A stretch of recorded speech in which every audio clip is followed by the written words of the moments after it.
So before we talk about dyslexia, let's talk about reading. What is reading? We have these symbols. We call them letters. They have sounds. We put them together to form words, and we attach meaning. So we read to gain information. Every culture has a spoken language, but not every culture has a written language. So our brains aren't pre-wired for reading. Reading must be taught. About 40% of kids will learn how to read no matter what method you're using. But 60% are going to need a little more help, and then a smaller percentage are going to need a lot more help. So we see a word on the page, we look at that word, and if we don't know it automatically, we know how to sound that word out. So we look at the letters C-A-T. We know those sounds are k-at. We put that together to form the word cat. If you know what a cat is, you get this image of a cat. So when we talk about reading, we're talking about decoding, where we either recognize the word or have the tools to sound out the word, and comprehension when we apply meaning. So we look at reading from the perspective of a skilled reader. On the decoding side, the goal of reading is to have instant word recognition. If I put these words up here and I say, don't read that word up there at the top, you can't stop yourself from reading it, right? You look at it, you automatically read it. And that's the goal of reading, to have that instant word recognition. However, as a skilled reader, when you don't know that word automatically, you have the tools to unlock the word. You understand how sounds and letters and sounds go together. You understand prefixes and suffixes, and you understand roots. And even if you aren't consciously thinking about it, you know how that all goes together, and you can figure that word out. When all else fails, you can rely on context, you can read the rest of the sentence or the rest of the paragraph, and usually have a pretty good idea of what that word is. For the young child, usually when they're reading, there's a picture at the top of the page. So they'll look at the picture. Maybe it's a picture of a farm. That word starts with a P, so it could be pig, puppy, pony, peacock. And you get these random words because they are just guessing. On the comprehension side, you have to have the word in your oral language to comprehend it. Our world knowledge, so much of our world knowledge comes from reading, and that world knowledge helps us comprehend what we're reading. As a skilled reader, you're thinking strategically as you're reading, you're questioning what you're reading, you're pulling in prior knowledge. And that's all helping you comprehend, and you're able to make inferences, that reading between the lines, because so much of what we read is not explicitly stated. Jean Shaw and her colleagues at Harvard University back in the 60s and 70s wrote the stages of reading development to explain the stages that children go through as they're learning to read. Stage 0 starts at about 6 months. So most kids aren't reading at 6 months, but they're starting to pick up on those sounds. They're starting to mimic the sounds that we're making, and as they get a little older and we're reading to them, and they're aware that there's a story in the book, and maybe as they get a little older, they're learning their ABC song. And then we get to stage 1, and this is beyond learning the ABC song, but now we're learning the alphabet has 26 letters. There are vowels, there are consonants. Some letters make more than one sound. Some letters go together to make new sounds. They're learning about syllables and spelling patterns. Stage 2 is that confirmation and fluency stage, where they're doing a lot of practice, a lot of that repetitive reading. Think Dr. Seuss, The Cat in the Hat, The Fox in the Box. So as they're doing that, they're starting to pick up on those patterns, and they're becoming more automatic with their reading. They're more fluent with their reading. Stage 3 is where the tables turn, and the teacher is no longer teaching the student how to read. This teacher is assuming this child knows how to read, so read the material, read the instructions, do the work. Do the story problems in math. So a lot of kids won't hit the wall till this point. They've been able to do the math, do really well, but now they can't do the story problems. They can't read the instructions. So this is when, unfortunately, a lot of children won't be identified until this point. Stages 4 and 5, this is the more advanced reading we do throughout the rest of our lives. And by the way, this was written in the 60s and 70s, and we were teaching children to read in first grade. Now children are learning to read in kindergarten or maybe pre-K, depending upon their program. So you can move these stages back a year or two. Dyslexia is currently the most researched learning difference, and that research is being sponsored by the National Institute of Child Health and Human Development, the International Dyslexia Association, as well as others. And what we've learned from this research is that the brain circuits that are in place for language are what we rely on for reading. So this is the left hemisphere of the brain, a non-dyslexic brain. And when you see a word on the page, that visual image is sent to the occipital cortex.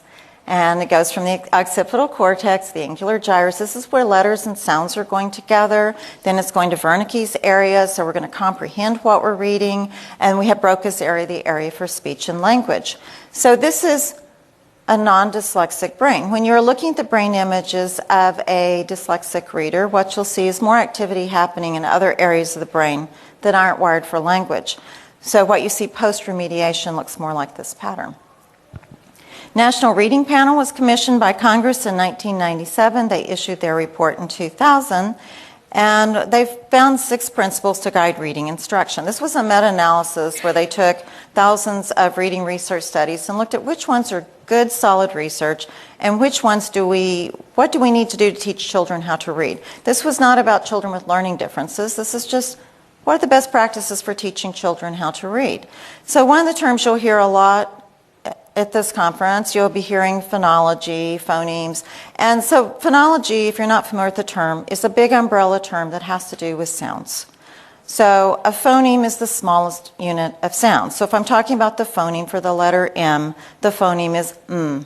Phoneme for the letter B is B. It's just a sound. But rather than just letting kids figure that out, we're going to teach them those sounds, and we're going to teach them the letters and how the letters and sounds go together.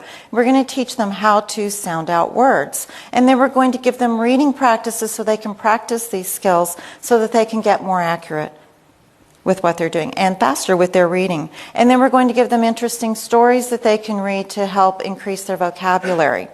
So parents frequently come to me and say, what can I do to help my child? And one thing parents can do is read to their child, because you can build that vocabulary by reading to your child, having those rich conversations about the text. You know, why is this happening? What do you think is going on here? What does this mean? Let's talk about it. So all of those things are things parents can do without having a background in dyslexia or education. So effective reading instruction includes direct instruction in phonemic awareness, the awareness of sounds, decoding, how to sound words out, fluency, the rate and accuracy with which you read, vocabulary, and comprehension. And these are known as the 5 pillars of effective reading instruction. So you may have heard about RTI, response to intervention. So core 1 is that regular reading program.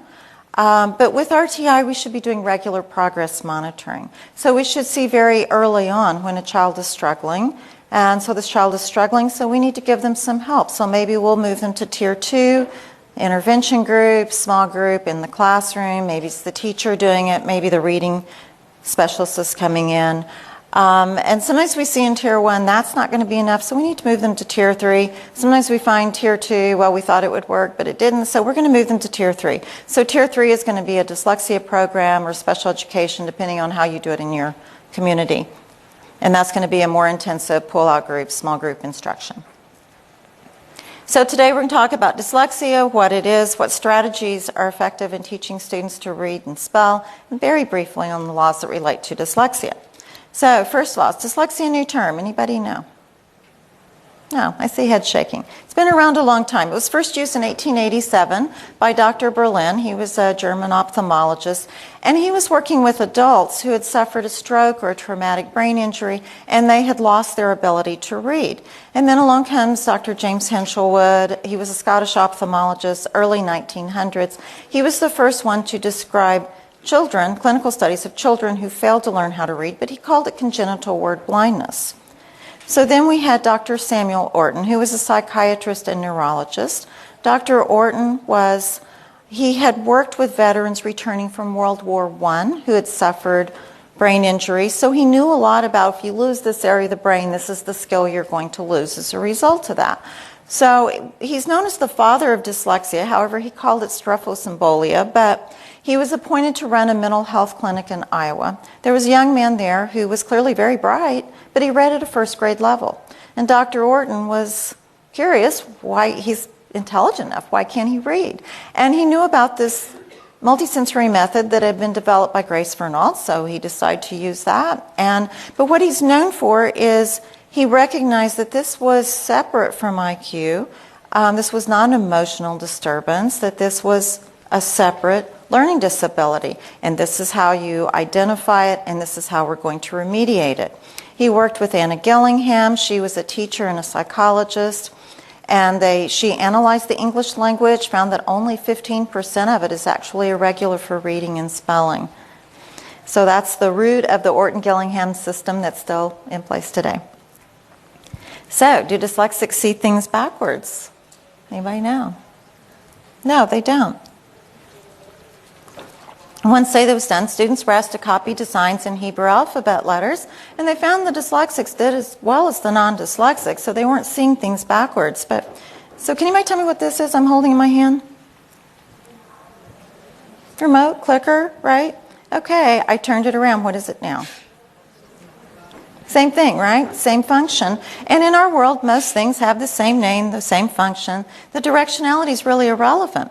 But we have this alphabet, and we have this letter B that makes the sound B, and we turn it, and now it's a D, and it sounds as D, and we flip it again, and now it's a P, and it sounds as P. Flip it again, it's a Q, you have to put a U with it, now it sounds as Q. If you are struggling with remembering what letter is this, what sound does it make, and I change it up on you every time I move it around, it's just hard to remember what is it now. If I change the name of my remote, I would be very confused, right? So do dyslexic students make more reversal errors than other students? This is actually a trick question. Okay. What's the first thing you notice with a young child that's struggling? You say, oh, they're flipping their letters. You know, their directionality's off. But I work a lot with adults, and in the 8 years I've been working with adults, I've seen maybe 2 adults that make reversal errors. So the research shows it's not about the reversals. The students with dyslexia will make more errors, but the percentage that are reversals is really about the same.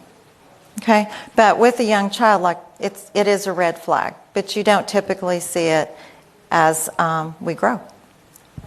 So how is a dyslexic reader different from a skilled reader? They don't pick up the patterns of language on a phonological level, on a sound level, or on an orthographic level, on a written level. So what you may see on a phonological level is they may struggle with rhyming. When my daughter was little and I would do rhymes, those nursery rhymes with her, and I'd wait for her to fill in the blank with the word that rhymed. And she would give me this word that made perfect sense, but it didn't rhyme. And I thought, well, she's comprehending. I guess we're okay, right? I didn't realize that was a red flag, just like her letter reversals. Identifying the number of words in a sentence. If you have a student moving a counter for each word in the sentence, you'll find a lot of times they're running words together, particularly those little words. They don't recognize them as being individual words. Identifying syllables in a word. Can they tell you fantastic has 3 syllables? And identifying the individual sounds in a word. Can they tell you that fan is f, a, n? Conversely, can they tell you, if you give them those sounds, can they tell you what word that is? So deficits in phonological awareness reflect the core deficit in the reader with dyslexia. The best predictor of reading ability or disability in kindergarten and first grade test performance is phoneme segmentation ability, the ability to break those words down to individual sounds.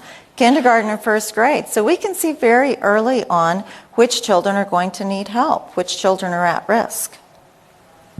This is called the Matthew effect from Keith Stanovich. The name is taken from the Bible verse, the rich get richer, the poor get poorer.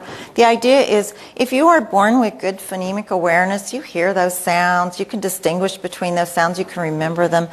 This is going to be so easy to learn how to read. You're teaching a child how to read, and they're getting it. They're doing exactly what they're supposed to do. They feel so good about themselves. Look what I can do. They read to you, and everybody says, oh, that's so great. Look what you're doing. And so as they're doing this, and they're getting more practice, and they're just getting better and better at it, and their self-esteem is great because they're doing exactly what they're supposed to be doing. However, you have the child who was not born with good phonemic awareness. They don't hear those sounds. They don't understand what you're telling them. They can't remember the letters. They're struggling. They see the other children are getting it. They're not. They don't even understand what you're telling them. They feel bad because those kids are all getting it. Doesn't matter what you call the reading group. They know they're in the one that's not getting it. So in addition to all the other academic issues, self-esteem is just, that was the first thing I noticed. My daughter, why is she coming home having these meltdowns every day? It was her self-esteem. But the good news is you can teach phonemic awareness. You can teach those skills, and as you do, everything comes up.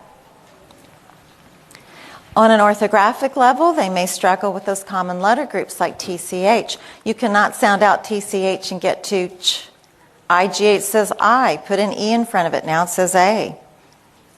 Okay? You just have to memorize those things. If you're looking at those long consonant blends, you're trying to sound out a word, you're looking at the S. Okay, S says T says T. R says what is this word? It doesn't sound like a word. You're so focused on figuring out what each letter is. Knowing how to pronounce the vowels, consonants, usually they're pretty consistent. One sound, maybe two. And then you have the letter A that makes 5 sounds. How do you know which sound it's making? And dividing words into syllables, they frequently struggle with that. So can anybody read? You can just do it together. These words up here, these nonsense words. Okay, now that's really interesting because there are like, I don't know how many people are here, like 96 were registered. These aren't real words, but you guys all read those words together. So how did you know? They're not real words. How did you know the vowels were long, the E's were silent? Okay, so maybe you made the generalization from other words. Bohm looks like home. Okay, I'll go with that. You might have learned the vowel consonant E pattern, but in any event, you had a strategy. You knew these words even though they aren't real words.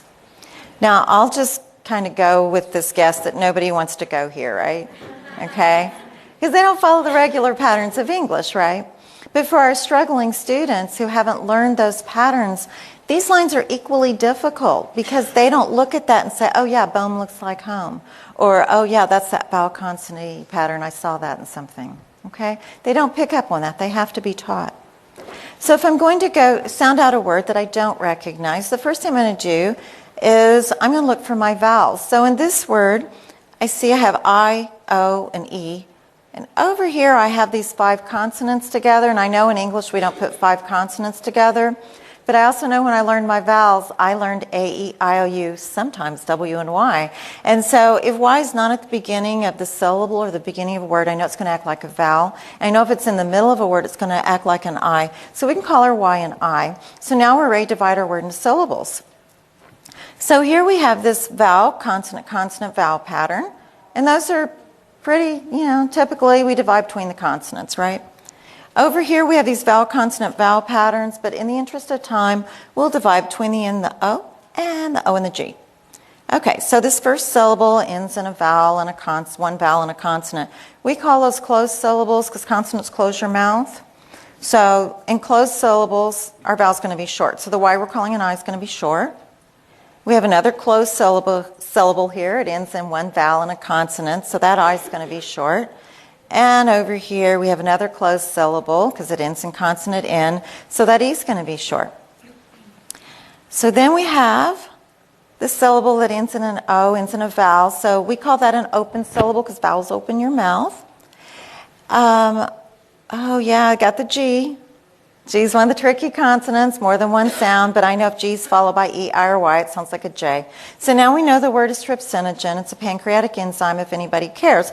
But the purpose of that is if you're having to go through that process to sound out a word, are you thinking about what you're reading? Are you thinking about the meaning of the text? Are you comprehending? You're not, because all you're thinking about was, what does this word say? You're just calling the words.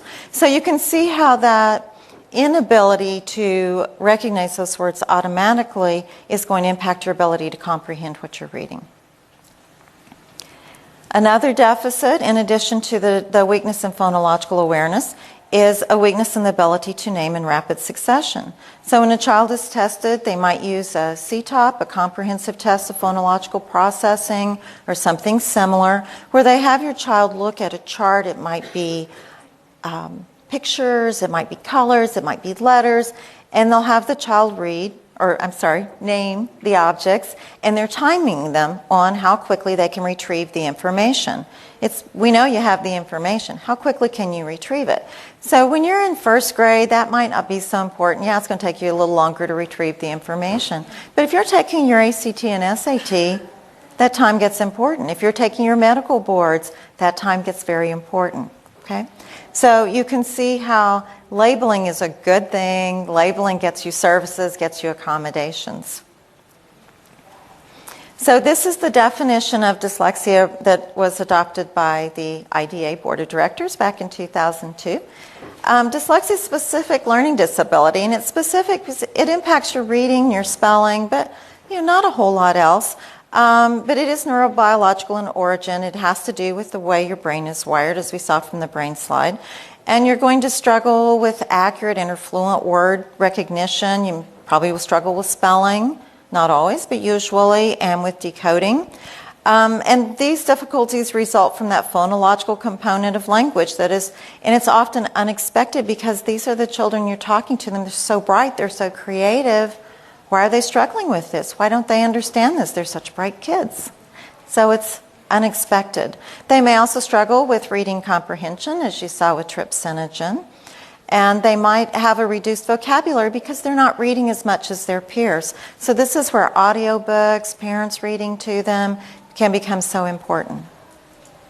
So slow and inaccurate decoding are the best predictors of difficulties in reading comprehension, but reading comprehension is also impacted by your fluency. If you're listening to your child or your student read and their reading is choppy, they're changing some words here and there, they're dropping suffixes, they're not going to comprehend what they're reading because what they're reading is not what's really on the page. They may, if they struggle with language and listening comprehension, obviously they're not going to comprehend with the world knowledge, oral language, they just don't have that vocabulary. Are they able to think strategically as they're reading? When you're reading a good book and you've got all the characters, you know what they look like and you know what the setting looks like, and then they make a movie out of that book and they get it all wrong and it's so annoying, right? But that visualizing was helping you comprehend. It was more than just entertainment value. It's helping you comprehend what you're reading. That inner dialogue you have going as you're reading, where you're questioning, you're wondering what's going to happen next. Are these characters going to meet? What's going to happen? That's helping you comprehend. Being able to make inferences, that reading between the lines. And can you pay attention to what you're reading? If your child student has ADHD, as my daughter does, she might be reading and sounding pretty good, but she's thinking about the squirrel out the window and not really comprehending what she's reading. A language learning disability is different from dyslexia. You're born with both of them, but the language learning disability impacts all areas of language and also impacts the IQ scores, whereas dyslexia does not.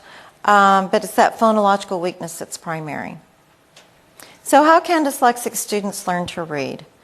They need a structured literacy instruction that is marked by phonology, sound symbol association, syllable instruction, morphology, syntax, and semantics. Okay, I'm a dyslexia therapist, so if I'm teaching a student to read, first thing I'm going to do is we're going to do a lot of alphabet work. We're going to make sure they're really familiar with their alphabet, really good at manipulating that.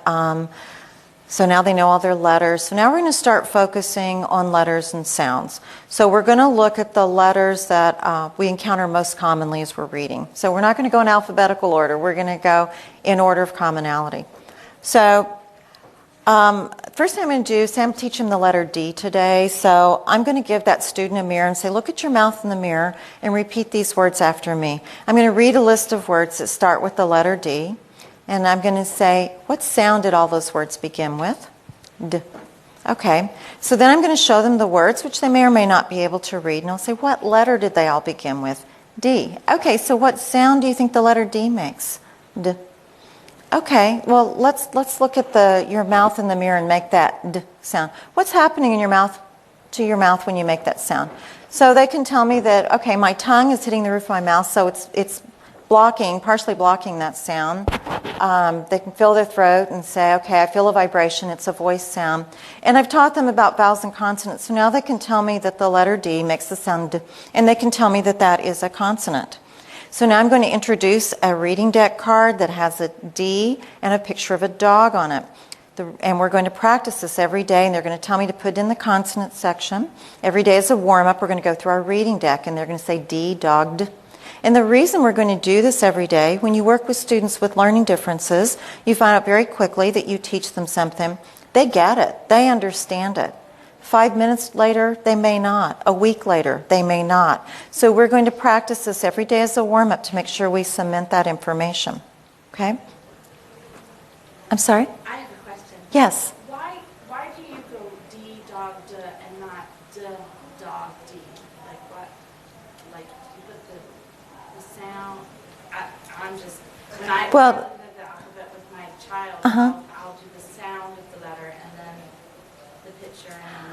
Honestly, I don't know that it makes a huge amount of difference, but yeah. That's usually what comes first, though, is the name of the letter, just in the way we learn it. Good question. So then I'm going to have them stand up. We're going to skywrite that letter. They're going to be doing big gross motor movements.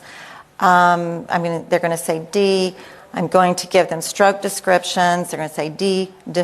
They're going to do it. And we're going to do this in cursive. And the reason we do it in cursive in our program, well, there are several reasons. I love cursive. So when children are learning to write, children with learning differences, they frequently struggle with, where do I start this letter? So like most of us when we're writing a letter E, we start here, we do this, right? But how many of your students start here and do this, or they start here, then they get confused, where do I go with this, right? The way we teach cursive, you always start at the line. There's no confusion. I know where I'm starting this letter, okay? I'm starting right here on the line. A lot of our children, when they write, their sentences look like one big word. There's no break. And with cursive, you've got a natural breaking point, right? It's also faster as they get older and they're taking notes, and we remember more of what we write than we do of just what we listen. So there are a lot of good reasons, and they learn how to read cursive, which is important as well. So we're going to do that. We're going to do this big gross motor. We've got the stroke descriptions. They're going to sit down. They're going to trace it. They're going to copy it. Okay? So now they've got that letter down pretty well. So I'm going to give them a reading practice to do that contains the letter D and also the letter sounds that we've previously taught. So they're going to go through and they're going to code their vowels and they're going to read those words and we're going to check for understanding. Okay? So I'm going to teach them the 6 syllable types. You've heard about a closed syllable and open syllable. There are 4 more syllable types that we're going to teach them. We're going to teach them morphology. We're going to start with those most common suffixes, like S makes the word plural, ED makes it past tense. We're going to teach them the 3 sounds of ED and when that happens. So we're going to teach them all of these little things that most of us just do automatically. We're going to teach them prefixes. We're going to teach them word roots as they get farther into the program. We're going to teach them Anglo-Saxon, Latin, and Greek roots. So when they encounter those multisyllabic words, they're going to understand what they mean because they know those roots. We're going to teach them grammar, syntax, and we're going to teach them semantics. Just how do you write a sentence? You know, you want your subject, you want your verb, this is punctuation, you have to teach all those skills. So that's kind of an Orton-Gillingham-based program in a nutshell, or a structured literacy program as IDA is calling it. And that's all stuff I've talked about. So, okay, so I'm at Nyehouse Education Center. The program we teach teachers and dyslexia therapists to use is called Basic Language Skills. There are a lot of great programs out there. They're all very similar. They have some differences here and there. But it's for use for with dyslexia therapists or teachers who are working with struggling students, struggling readers. So our program is accredited by IMSLC, the International Multisensory Structured Language Education Council. To become a dyslexia therapist, and in Texas as a state law, it requires 200 instructional hours and 700 supervised clinical hours in an accredited program. So one study that was done, 90% of the children who were identified as learning disabled were referred to special education because of reading problems. 90% of these children have problems with word recognition skills, and dyslexia is a difficulty with decoding words. So the point of that is that this type of program can be appropriate for a student, whether they're identified with dyslexia or a reading disability or they're a struggling reader. It can still be an appropriate program. So who should deliver this instruction? Hopefully in your school they have, and I know a lot of the states have dyslexia laws now. I know over half the states have dyslexia laws, but I know they're all different. So, and I know like in Texas, dyslexia is usually administered under Section 504, whereas in other states it's usually under special education. Wherever they are, they should get the help from somebody who's trained in an appropriate program. The people we refer to through our office at Nyehouse are people who are either enrolled in an accredited program or people who have graduated from that program. Once you graduate from the program, you take a national exam to be certified, to become a certified academic language therapist. And in Texas, or if your state has licensure, then you apply for licensure with the state. So, is dyslexia more common among boys than girls? Anybody know the answer to that? Because I'm trying to find out. Okay, so I heard girls. It depends on the researcher you follow. The Shawitzes at the Yale Center for Dyslexia and Creativity say it's about 50-50. I've heard other researchers say 1.75 boys to 1 girl. I think our adult literacy program every year is 50-50. But I think what's more important is why. Girls don't get identified as much as boys. So my daughter was one of those sweet little girls who would just sit there, and when she was called on to read, she would read so softly they couldn't hear. And isn't that cute? She's so shy. My daughter does not have a shy bone in her body, okay? But when it came to reading, she got shy. She'd cough a lot, she'd yawn a lot. So they just didn't call on her. So the teacher didn't know how much she was struggling. I don't know if you guys have heard of Aidan Colvin. He was here a couple of years ago. He won the Remy Johnston Award. He wrote this fabulous book called Looking for Heroes, One Boy, 1 Year, 100 Letters. Now, when he wrote this, he was 16 years old. Aidan is dyslexic, and he struggled. And so one day he was sitting in his bedroom feeling very frustrated, and he had this big poster on the wall his mom had gotten him, and it had all these successful people who were dyslexic. And he looked at the poster and he said, "How did all these guys do it?" And she said, like most parents, "I don't know, why don't you ask them?" So he did. He wrote letters. He wrote letters to everybody he could find that was successful who was dyslexic. And a lot of them responded. And he wrote a book about it, which is brilliant. And in this book, he has these gray boxes with Aidan's tips and gray boxes with Aidan's mom's tips. One of my favorite of Aidan's tips: things to do if you're called on to read aloud in class or church or Boy Scouts or fill in the blank. Stop, drop, and roll. Begin speaking French. Knock your knees together, scrunch up your face, and point to the bathroom. Start to bark. And this is in all capital letters. Do not cry. Even if that's what you want to do, do not let them see you cry.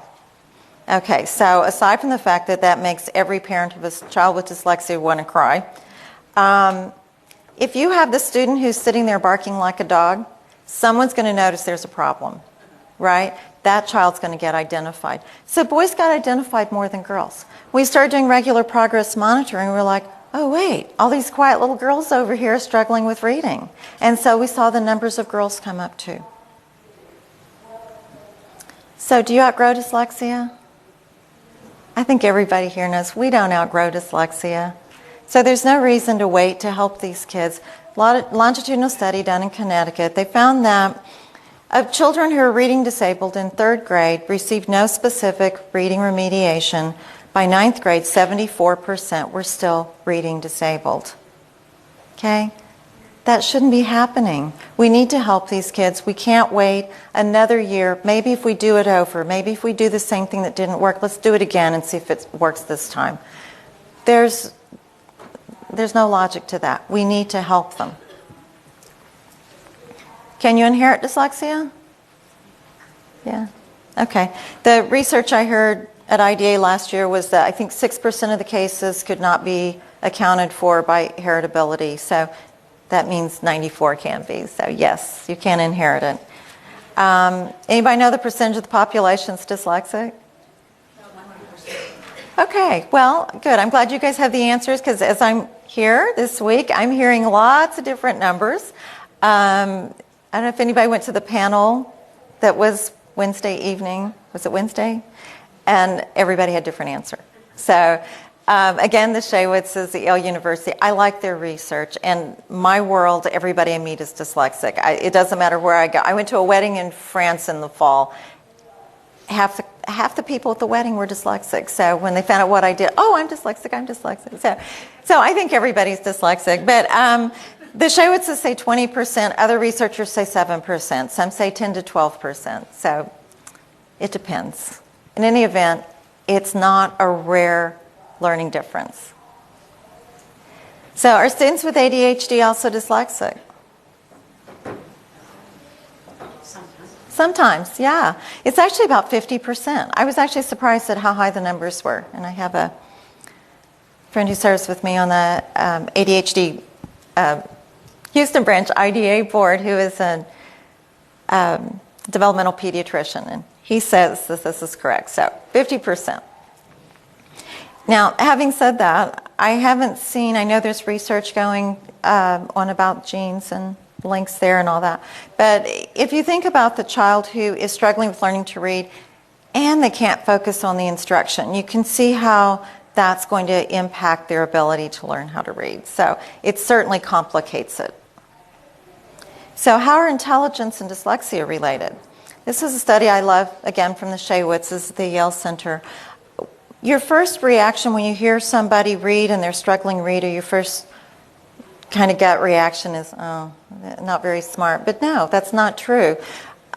You can have an IQ up here and have a reading level down here. And I was so glad to see this because when I first became a dyslexia therapist, my first 3 students were so highly gifted. My first student came to me, she had an IQ of 145 and she was mad because she couldn't read.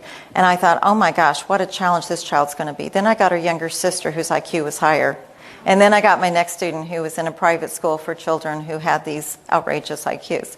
So, yeah, I know you can have this IQ up here and can't read. So we have laws that cover dyslexia. So we have Section 504, which is tied in with the Americans with Disabilities Act, federal law.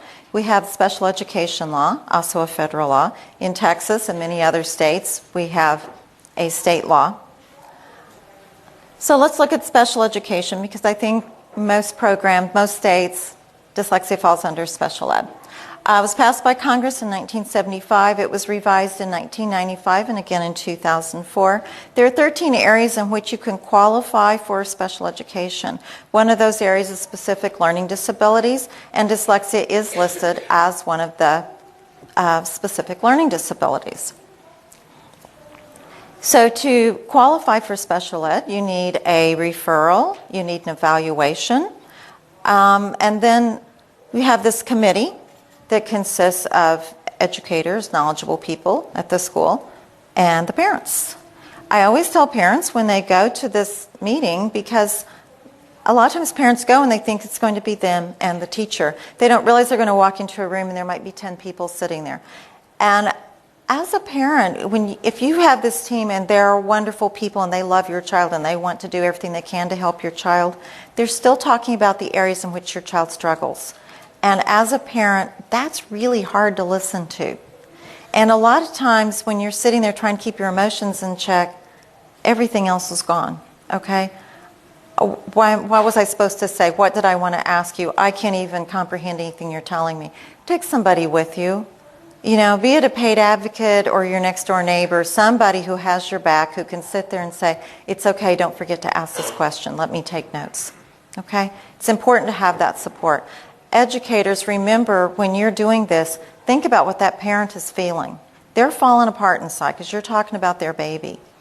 Also, educators, we tend to speak in acronyms because that's our language. And it's so common with us, we forget parents don't know that language, that secret language of acronyms. So make sure you're explaining things to them, okay? And not just talking at them. We've got to explain what's going on.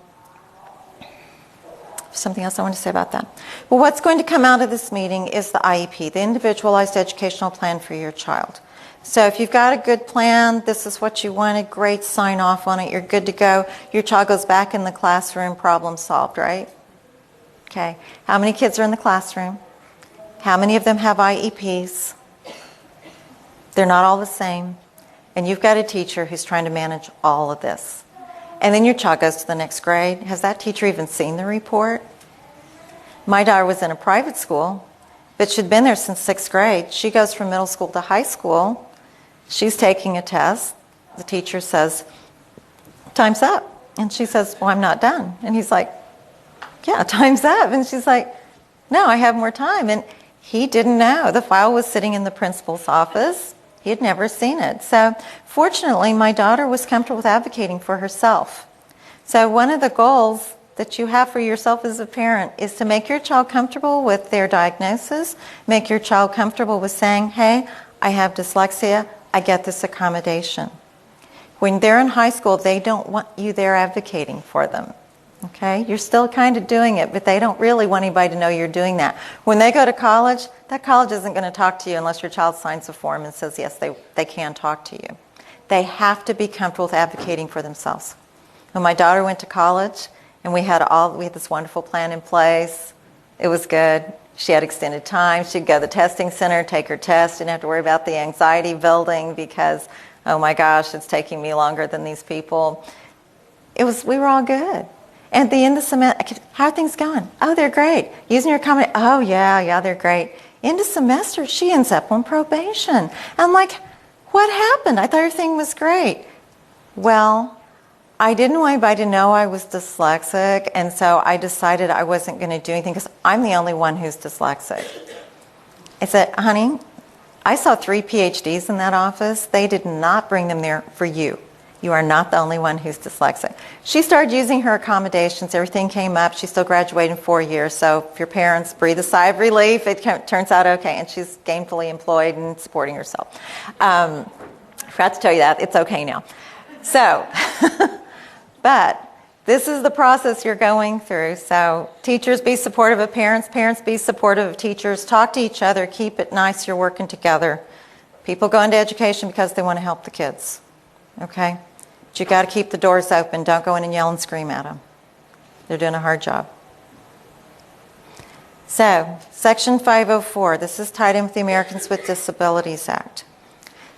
This law was put into place in 1973. If you're old enough to remember 1973, we had veterans returning from Vietnam. How can we help them? Well, a lot of them have physical injuries. They have devices, apparatuses they need. Okay, so we've got these huge parking lots. Let's reserve some parking spaces up front. We'll make them wider. They can get out of the car with a walker or wheelchair. We've got ramps here. We've got these restrooms with wider doors, and we have safety bars. Okay, that's how this all started. Okay, so this was about how can we accommodate you. But this law has been revised several times, and now it covers disabilities that aren't physical. It covers thinking, reading, concentrating. So you can see how this covers you if you are dyslexic or you have ADHD. If your child is in special education, when they graduate from high school, they don't have special ed in college, but they have 504. So 504 will follow them and give them those accommodations they need. So in Texas, the dyslexia law is typically administered under 504. I know that seems backwards to most people because it's not funded, but it does allow for accommodations.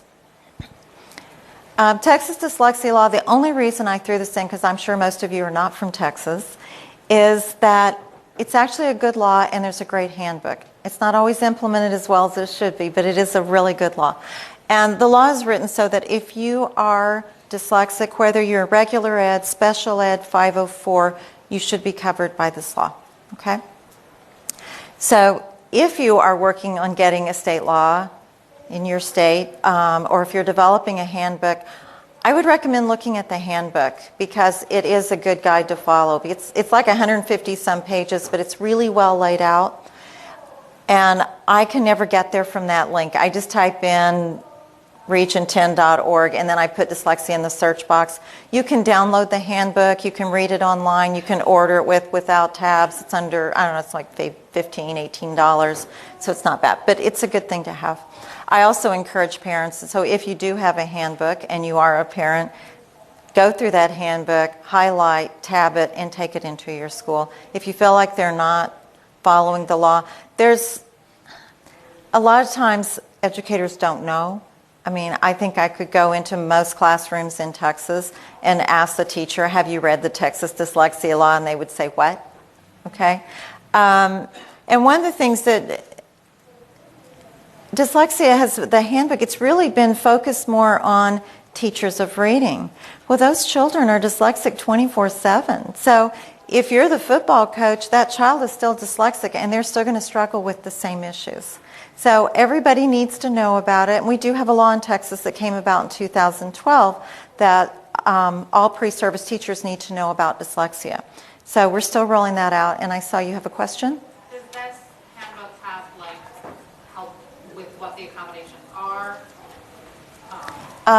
There are accommodations in there. You can also go to the Texas Education Agency website, and there's they call it the triangle. It's an upside down triangle, and it has the accommodations for special ed accommodations for 504.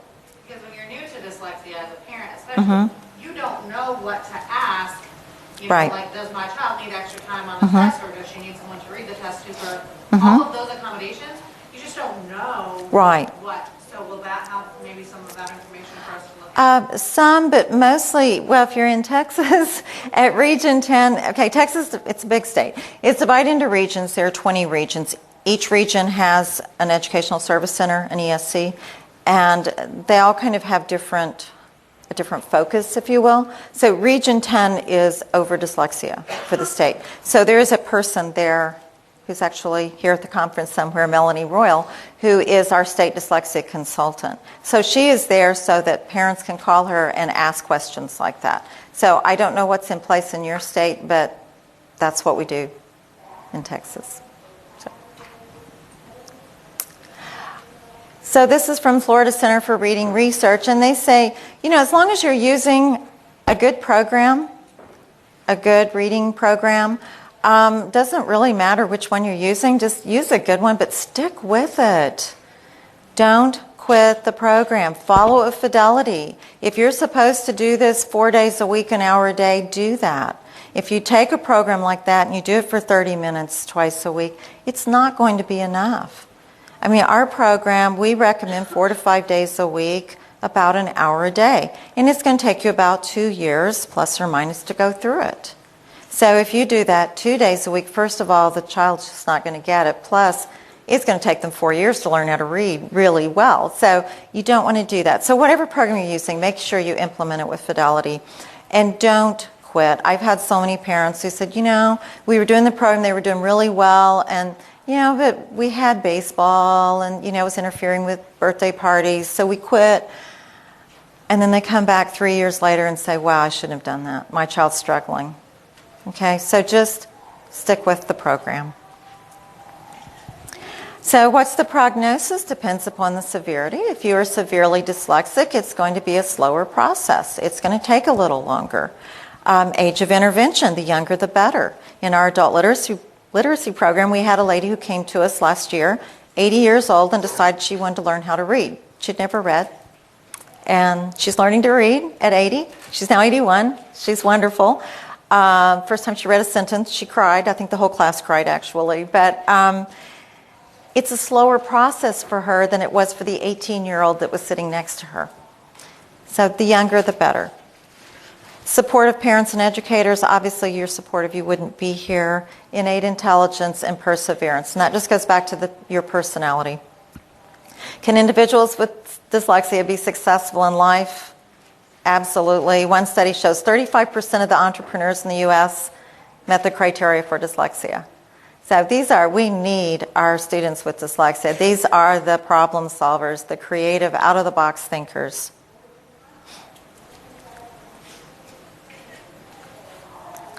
Dr. Robert Brooks, anybody know Dr. Robert Brooks? He's wonderful. He's a psychologist, and he focuses a lot, not so much children with learning differences, but just helping children grow up to be successful adults. And one of the things he talks about is the importance of resilience. We're all going to encounter hurdles in our life, right? But when our children are struggling, when they have learning differences, it's even more important that they be resilient, because they are going to have a tougher time. They are going to have to work harder. Okay? And as a parent, we get so caught up sometimes in thinking about the areas in which our children struggle that we forget about their strengths, or we know their strengths, but maybe we're not focusing on their strengths. And it's hard to find the balance, you know, because you're getting them the help. If you're having to get the help after school and you're still trying to get them to all the things they want to do, the things that they're good at and enjoy, it's difficult. So what's a parent to do? Educate yourself about reading and dyslexia. You're doing that. Share what you learn with your child's teachers. Remember that your child's teachers may not know about dyslexia. They may not really understand it. I used to buy the Overcoming Dyslexia book by Dr. Shaywitz, wrap it up and give it as a gift to my daughter's teachers. You always knew which ones read it because they came to you with tears in their eyes. Worried about little Johnny from 5 years ago. Ask questions, find out about the reading programs they're using in your child's school. What are they using with your child? How often are they working with your child? How long are the sessions? How many children are in the group? You can ask all those questions. So be proactive, be involved, and network with other parents. Join a parent support group. Get involved. I found when my daughter was diagnosed, I didn't know anybody else who had a child with dyslexia. And it seemed like all those other kids were like, in first grade reading on a college level, and she was the only one who was struggling, and I thought she's going to go over and play with one of these kids, and they're going to be playing school, and her friend is going to be the teacher, and they're going to find out Rachel can't read, and this is going to be a disaster. So I went to all the moms, and I said, Rachel has dyslexia. Oh, what's that? And then they say, oh, but she seems so smart. Well, she is. She has dyslexia. This is what it is. This is what we're doing about it, though. It's going to be okay. This is what we're doing. Everything's going to be all right. What came out of that, aside from me feeling okay if they played school, that this other parent could handle it, the other thing that came out with that is that these parents, I had opened up to them. So now they could come to me and say, well, do you know anything about this? My child is struggling with this, and I'm worried, but I don't know where to go. What do I do about this? So all of a sudden, I had a support group. And my daughter, my little 6-year-old, heard me telling everybody, she has dyslexia, she's fine, this is what we're doing, she's going to be okay. And she internalized that message, and so she was able to say, hey, we can talk about it. It's okay, I'm dyslexic. Yeah, I struggle with this, but this is what I'm learning, and I'm going to be okay. And that's what you want to teach your child. You want to instill in your child, it's okay, you're going to be all right.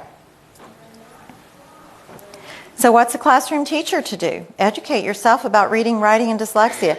You're here. You're getting a great education about dyslexia. Visit our website. On our website, we have Reading Teachers Network. It's free. There's stuff on there you can do. And I would say parents, too. One of the things I use all the time with my students is there's a rapid word chart generator, and you just type in the 6 words, and it scrambles them and prints it off for you. I used to handwrite this back in the day, but this is great because it just prints it off, and if you need to do the same words, but they're just memorizing the order, then you can do something, it's re-scramble them. So that's a wonderful thing to use, especially parents when your children are struggling with learning those sight words. They've got to learn them, flashcards, whatever. I found this works really well. But there are other things on there as well. That's just one of my favorite tools. Teachers, talk to your parents. Talk to the other teachers. Remember that child is not just struggling in your class. Everybody needs to work as a community to help this child. Find ways that your children, students can be successful on every level. So these are some great websites. Wherever you live, there's probably an IDA branch or an IDA branch in your state or hopefully nearby. The branches are amazing. I know I'm president of Houston branch, and we do wonderful things. We do 2 conferences a year. I know Rocky Mountain branch has a wonderful thing they do for involving the students, and they have older students that mentor younger students, and they create this wonderful little PowerPoints that they can go into the beginning of the year and tell the teacher, hi, my name is Josh, and I want you to know a little bit about me. These are things I like to do. These are things I'm good at, but I'm also dyslexic. These are the things I struggle with. Here's how you can help me. And they've gotten really good feedback from teachers saying, okay, I get it. And you've already kind of created this bond there.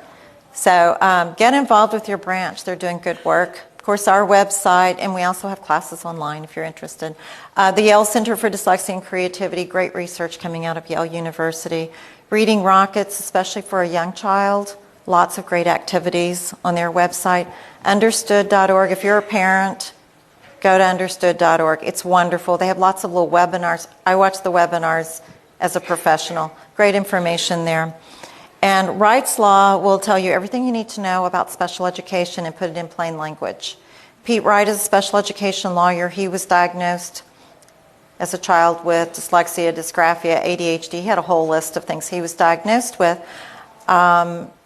His parents were told, don't expect a whole lot from poor little Pete, but Pete turned out just fine. He's a special education lawyer, very successful, and he's great information on his website. You can sign up for his website. You'll get emails. You'll get a lot of emails, but some of them are really informative. He keeps you up to date on any laws, any changes that have taken place, and he has great information about advocacy. So parents advocating for your child, it's so important. We have a booklet which usually I bring and hold up called You Can Help Your Child, and it's just good information. I forgot to bring my booklet for show and tell, but you can download it from our website.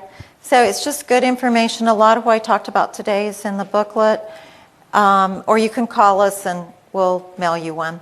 And we have it in English and Spanish.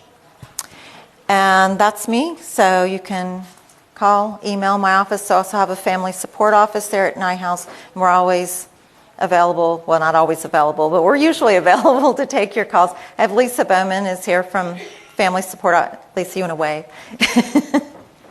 And I think we have time. Oh, we have a lot of time. I must have talked really fast.